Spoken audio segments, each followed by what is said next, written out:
Okay, maayong buntag kanatong tanan mga higala ug mga kaigsuonan diha sa Ginoo. Now, nini nga kabuntagon aduna na usab kitay pagatun-an, no?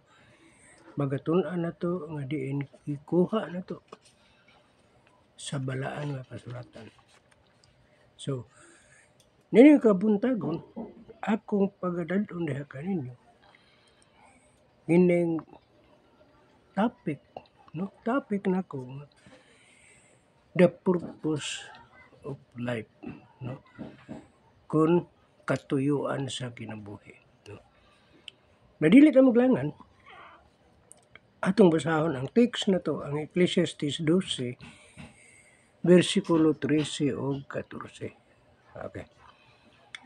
Gayon din sa mao nga basahon, let us hear the conclusion of the whole matter. Fear God and keep His commandments. For this is the whole duty of man. So, sumala sa mao nga kuan, sa mao nga bersikulo nga itong gibasa, nagaingon din kini mao ang katapusan sa mga butang. No? Ang tanan na dungog na, kahadloki ang Dios ug bantay ang iyang sugo. So kung maghisgot tag kahadlok sa Dios, kung unsay iyahang mando, iyahang tugon, iyang sugo, kinahanglan natong pagatumanon. Sa unsang paagi nga mahadlok kita sa Dios, pag tuman lamang siyang sugo, kinahanglan kahadlokan nato siya. Tungod kay kung nato i-compare si Satanas na hadlok magani sa Dios nga nagkurog pa. Unsa pagha kita, no? So, ang mga paagi sa pagkahadlok sa Dios, kining pagtuman sa iyahang kabubuton. Ano man? Tungkol nasayod kita. Ganiining kalabutan na lumalabay lang kita. Ug nasayod kita kung asa kita paingon, kung makasasala o kung matarong. Bato magid kita paingon sa hadis, sa hukom, no? Nga walay katapusan. So muna nga kinahanglan, mubati kita og kahadlok sa Dios, pinaagi sa pagsugot sa iyang mga sugo. Sa verse 14, nagaingon din kay pagadad-on sa Dios ang tagsa-tagsa kabuhat ngadto sa paghukom, uban ang tagsa-tagsa katinago nga butang pinaagi ang maayo kun bisan ang daotan, no? So klaro kayo, no, nga pagadad-on kita ngadto sa paghukom sa tagsa-tagsa nato ka mga binuhatan, maayo man og daotan. Now, so mao kana ang usa sa mga purpose of life, which is katuyuan sa atong kinabuhi. Okay, kung atong huna-hunaon, ang atong kinabuhi, dunay purpose di ay. Mao day nabuhi ta. Mao day gibuhi ta. Kay dunay tuyo ang Dios kanato niya na. So usa na niya na ang kanang pagkahadlok kaniya ang pagtuman sa iyang mga kabubuton. Unay purpose niya nga taliwala pa man sa atong kalisod, gitabangan, gidipindihan ta niya sa mga kasakit, gidipindihan ta niya sa mga katalagman o sa uban pang dagway sa kadautan. Iya kitang gidipindihan. Tungod kay dunay katuyuan ang tagsa-tagsa nato ka kinabuhi. Okay. Muli sugta sa Ecclesiastes sa mga pang libro 5, ato ta sa Ecclesiastes 5, kay atong tan-awon og unsa na usab diri ang ginahisulat nga din angay nato nga angay na usab nato nga sundon. Matod pa sa mao nga bersikulo sa 5, Kapitulo 5, bersikulo 10, paingon nato sa 15 man ta, no? Paingon sa 15 ang atong basahon, murag medyo taas-taas, apan sagdi na lang, kay para lang kuan nato kanang mapalanog nato sa kinatibuk-an nga kini adunay dakong katuyoan ang Dios sa atong tagsa-tagsa nga kinabuhi. Ningon dinhi, he that loves silver shall not be satisfied. Silver not he that loves abundance with increase. This is also vanity. Kung mawala ra, no? Katong nahigugma, og salapi, dili matagbaw sa salapi. Ni kadtong nahigugma sa kadagayan, matagbaw sa pagtubo, kini usab kakawangan man. When goods increase, no, kung ang ato ang mga kabtangan magatubo, mag-increase, that it them, and what good is there to be honors therefore, saving the beholding of them with their eyes. So diha nga ang mga kabtangan nagatubo, magadungog ang magakaon ni ini. Og unsa may pulos sa tag-iya ni ini, gawas sa pagtan-aw ni ini sa iyang mga mata. The sleep of laboring man, sweet whether he eat little or much, but the abundance of the rich will not suffer him to sleep. No? Ang pagkatulog sa usa ka mamumuo matamis man. Kung mukaon siya og jutay kung daghan apan pagkaadunahan sa usa ka dato dili motugot kaniya sa pagkatulog. No, dili naman siya makauna-una pagkatulog, sige naman lang siya og una-una unsaon niya nga mulabaw pa kadato ang anaa kaniya, which is greedy. Mo kana iyahang ginahuna-huna pirmi. Sa 13, there is a sore evil which I have seen under the sun, namely riches keep for the owners thereof to their heart. Adunay usa ka mga malisod nga kadautan nga akong nakita ilalom sa adlaw nga mao ang mga bahandi nga ginatipigan sa tag-iya ni ini alang sa iyang kadautan.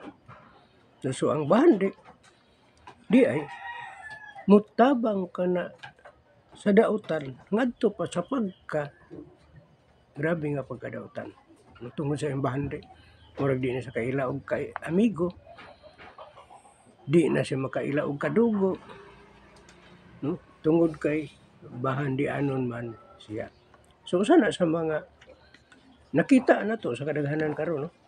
Sa kadaghanan karon nga diin adunay mga dagko nga kabtangan. Okay. Amo pa dayon ta. Unsa man gyud ang din sa may dili angay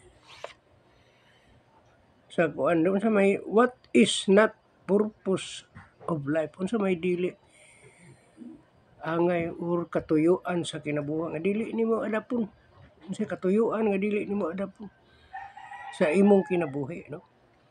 It's not just about me, no? Dili mahitungod kanako, mao na giingon sa atong Ginoong Hesukristo. Ang atong Ginoong Hesukristo nagpahayag gid sa John 5:30. So unsa giingon niya dire? No, ato kining basahon aron ato kining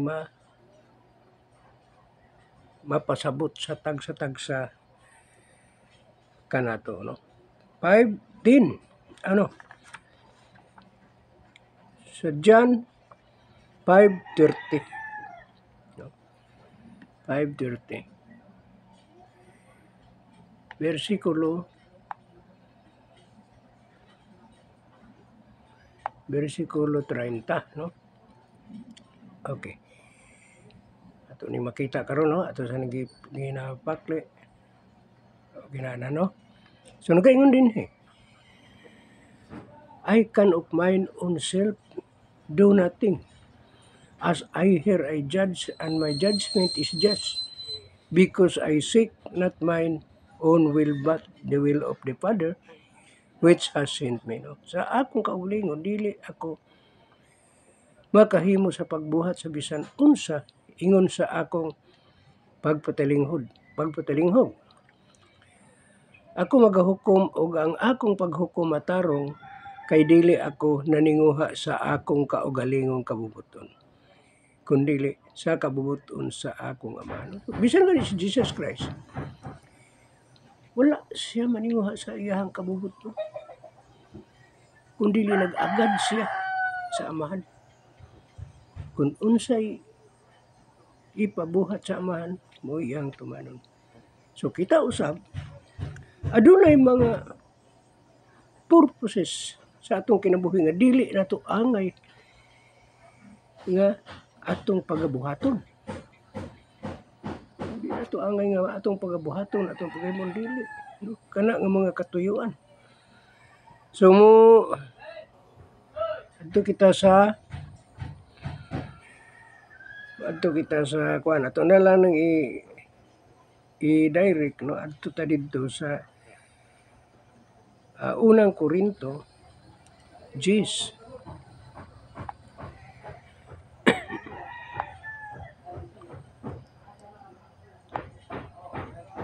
Unang Korinto 10:32. Okay, ato ni siyang makita, no? Kung unsa ang gipahayag ni Apostol Paul dinhi sa mao nga teksto. 32.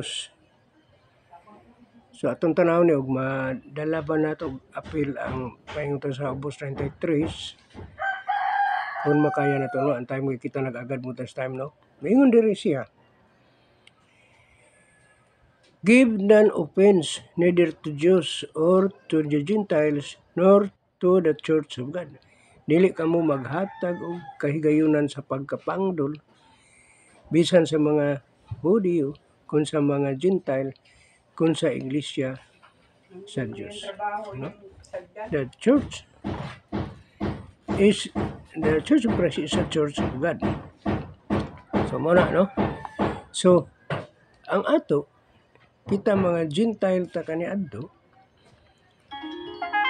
mga Gentile ta hantud karon, no? So muna nga kinahanglan nga kita dili kita magahatag og pagka-pangdol sa ato ang mga kaigsuonan sa iglesia o saban pa. It's not about pleasure.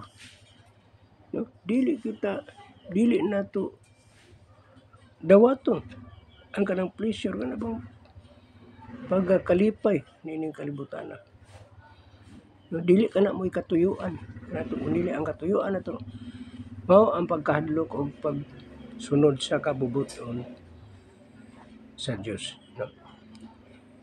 It's not the glory of men. Dili kita magapahalipay, paghatag og paghimaya sa tao. So ingon na usa sa no, sa ato ang dili nato adapon. Now, the purpose of life is to love and serve God. No? Matod sa Mateo 22, kinahanglan magmahigugmaon kita sa usa ug usa. Even sa John, sa 1 John 2:7-11. Sa 2 John, sa 2 John 4:20, yun dito nga nagaingon dito sa mao nga bersikulo nga kung ang tao moingon nga nahigugma sa Diyos apan wala nahigugma sa iyang isig ka tao, sa iyang igsoon, bakakon siya. Kay unsaon niya paghigugma sa Dios nga wala gani niya makita, unya ang iyang nakita dili siya makahimo sa paghigugma. No? So usa kana sa mga bersikulo nga angay nato nga tun-an. Serve other. The purpose of life is to love and serve other. Matthew 20:25. Usa kana sa mga purpose sa atong kinabuhi, katuyuan sa atong kinabuhi. The purpose of life is to seek God's favor. Atong pangitaon ug unsa mga pabor sama sa kadto. John 3:16. Pabor kay nato ito. Gihatag niya ang bugtong anak aron sa pagluwas kanato. Kung mayunta atong balikan ang katong verse nga higugma ang imong kaaway, depende ra kanato. Tungod kay dunay kaaway nga dili angay higugmaon, duna poy kaangay nga higugmaon. Okay. Kung higugmaon nato itong kaaway, higugmaon po yun nato sa tanas nga kaaway mo nato na. So, depende sa kaaway nga angay nato higugmaon. So, salamat kayo nun. Hindi nga kabuntago nakahimo na po kita kamubo. Apan matulun-anon kayo nga ining live video na to. Okay, daghang salamat og maayong buntag. God bless ka na to.